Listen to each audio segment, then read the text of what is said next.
Greetings, ladies and gentlemen, and welcome to this narration of the web novel Burning Stars, Falling Skies, taken from both HFY and Royal Road. The link to the original will be down below, and as always, I hope that you enjoy. And if you do, please subscribe, like, and comment so that the great algorithm and all its wisdom decides to help grow this channel. Chapter 13, Unwelcomed Guests. Thirg gripped the rests on her couch and leaned towards the hologram. A flick of a grasper's later, and the technical data on the torture popped up on the display. Inside her head, the hazy figment of Dennis Bidding screamed concerns and advice at her, pacing back and forth nervously. His memories detailed the deficiencies of the human ships that her navy was based on when compared to the invaders. Mostly, it was a matter of efficiency. The invaders, like the Ltwz, could survive higher rates of acceleration than the slightly squishy humans, making their screening vessels faster and more maneuverable. Her analysis still predicted that the invaders would hold a slight edge over the more agile Ltwz ships, but it would be a near thing. Other than that, the invaders just seemed slightly better at everything. Their lasers fired a hair quicker and at a bit higher wattage than the comparable human weapons. Their kinetic drivers fired faster and larger shells, and perhaps most disturbingly, their ships dispersed and radiated heat much better than any human vessel. In a long fight, the ability to disperse heat might be the difference between victory and defeat. Engines and weapons produced an immense amount of heat, and, unfortunately, vacuum was one of the best insulators in existence.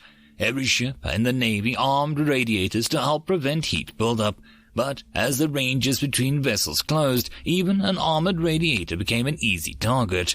It was standard practice to make the radiators retractable so that the combat vessels could hide them in the armored bays in order to prevent them from immediately being melted off the side of the ship via laser fire. Unfortunately, a retracted radiator didn't work. Ships could still shunt excess heat into substances like water and eject that water into space.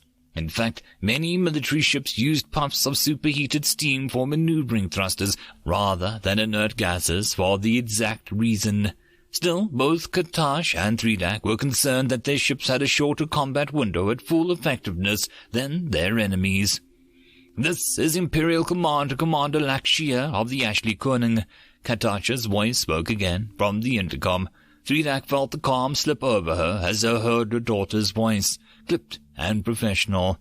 "You will order the rest of the convoy to return to Dodge, then you will advance to meet the enemy, detaching screening vessels at the appropriate distance. Do not set the course to match, and do not engage in any direct intercept. Try accelerate past them."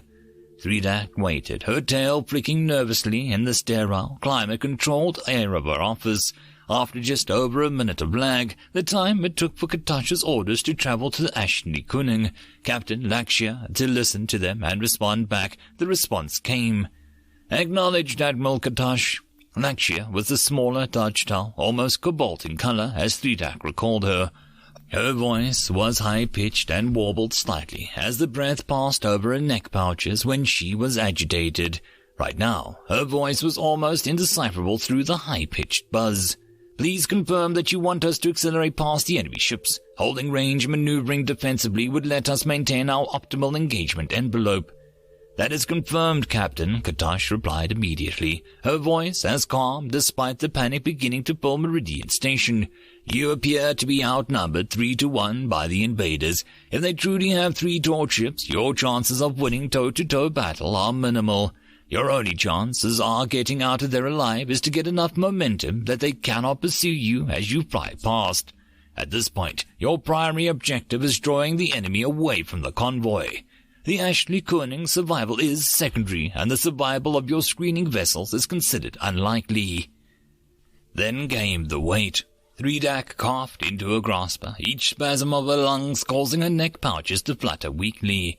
She pulled herself up in the command couch, remembering Dormer's advice that she fix her posture so that her lungs could operate properly. More than anything, Thirg was glad that she was alone in this moment of weakness. The last thing her daughters needed in the middle of a crisis was to see their mother struggling. They would worry for her and fret about her, distracting them from the very real existential threat represented by the trio of red triangles in the system map. Finally, Captain LanScaper acknowledged her orders emotionlessly, and the ships began to move. With a glacial speed, the transports began to shed their excess velocity, braking as one before reversing course and beginning the fuel-heavy journey home. The Ashley Koenig changed course, looking to use Hector and Gabriel's gravity well to slingshot in at an angle past the oncoming enemy ships. Threedak sighed. In a way, she missed the old days when she could personally lead the charge. Clad in steel and swinging a sword, both battle groups were almost 8 hours outside of their engagement windows, and even then she would be nothing more than a passive observer, receiving footage as an actual warrior's fighting almost 30 seconds to a minute after the actually occurred. She stood up from her command couch and began walking, suppressing as best she could the involuntary winces caused by the litany of aches and pains that afflicted her. Dormer told her that DrakeBear weren't supposed to age, just get bigger. Unlike humans, their cell replication wasn't fatally flawed, doomed to create progressively deadlier mistakes as their telomeres failed. Still, many of the doors of the Meridian Station Command Center opened before her. The buzz and constant activity quieted at her arrival, the faces of the soldiers staring up at her with reverent awe. Threedak nodded to them as she strolled past, stopping when she was shoulder to shoulder with Katash, where the younger DrakeBear was frantically paging through the reports on the screen in front of her. "What's going to happen out there?" Threedak asked her daughter quietly, staring patiently at the huge holographic system map that filled the middle of the command center. Katash and her were on an island of calm as the storm of activity resumed around them. DrakeBear frantically returning to work, searching for an advantage in the current situation. "LanScaper is probably going to die," Katash responded grimly. "Even if she makes it past the enemy ships, her vessel is going to be crippled and probably irradiated. In better times, we could track it down with civilian tugs and retrieve it, but anyone I send out now is just going to be more casualties for the invaders waiting to be counted." Katash sighed, running a grasper over her dry facial features. "I think LanScaper knows this too," she continued, notes of melancholy invading her usually stoic delivery. "The best we can hope for is that she draws the enemy ships away from the civilians, and the current plan has the highest probability of her surviving and drawing the invaders away, but it doesn't look great for her. In all likelihood, the invaders will change their headings to engage her, allowing the civilians to get away, but ceding her fate. That's why her vector brings her past the invaders without plowing through them." A croon of despair filled Threedak's voice. The amount of thrust and time it takes to match course with the Ashley Koenig is designed to buy the colony fleet's escape.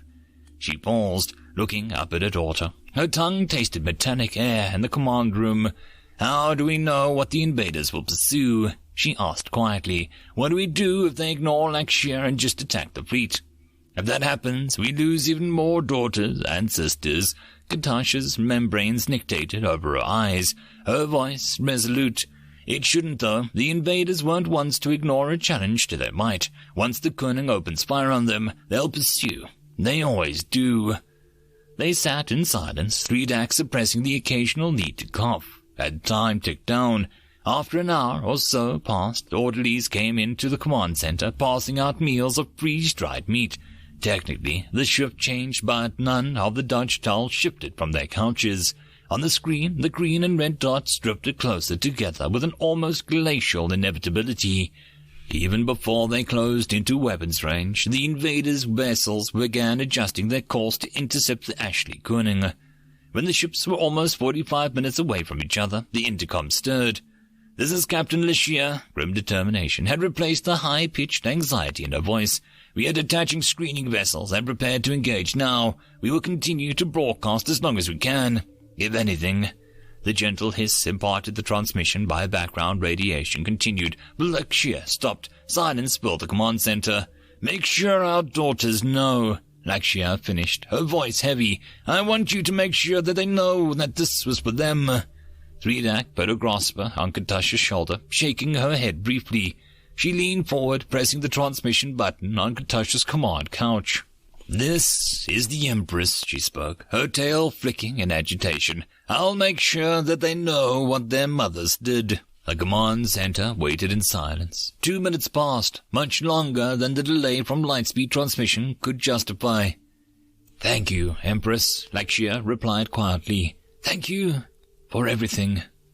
Around the command center, 5 screens lit up, each showing the bridge of the DrakeBear vessel. The Ashley Koning was the largest at approximately 5 by 10 meters, seating 7 DrakeBear. Lakshya stood tall in front of her command couch, soft vacuum suit obscuring her brilliant blue scales everywhere but her face. Wordlessly, she made a motion with one of her graspers before putting down the mirrored face guard. The holographic map of 4 green squares representing the Kithra-class screening vessels detached from the Ashley Koning, racing ahead of it and taking up station between the torchship and her enemies. The cloud of green motes exited Koning's hangar bay, and the ship's drone fighters flew towards the screeners. In all, 34 ships stood between the Ashley Koning and the invaders. The plot updated, and the invaders followed suit. Luckily, the invaders weren't fully provisioned, but they still managed to field several screening vessels and 50 fighters. Thirg hissed in displeasure. Even with almost half of their support vessels destroyed or lost, the invaders outnumbered her kin almost 2 to 1. The bridge of the Koning shook slightly as the vessel fired off a salvo of long-range rockets before changing course. A second later, all of the screening ships shook as well, adding the weight to the rocket tubes of the Konings. Then, DrakeBear of the smaller ships were pressed into their couches as they began accelerating towards the enemy, occasionally jerking to the side as their lateral thrusters kept them moving evasively. On screen, the 2 waves of rockets merged, matching speeds as they raced towards the invaders. In all, there was 36 weapons, 20 from the torchships and 4 from each of the screening vessels, containing a variety of warheads. Some were simple fusion weapons, deadly up close but hard to strike an evading target with the vastness of space. Others carried nothing but electronic countermeasure suites, although they were little more than sensitive and expensive projectiles on their own. Their presence would shield and protect the rest of the salvo from the enemy's point defense.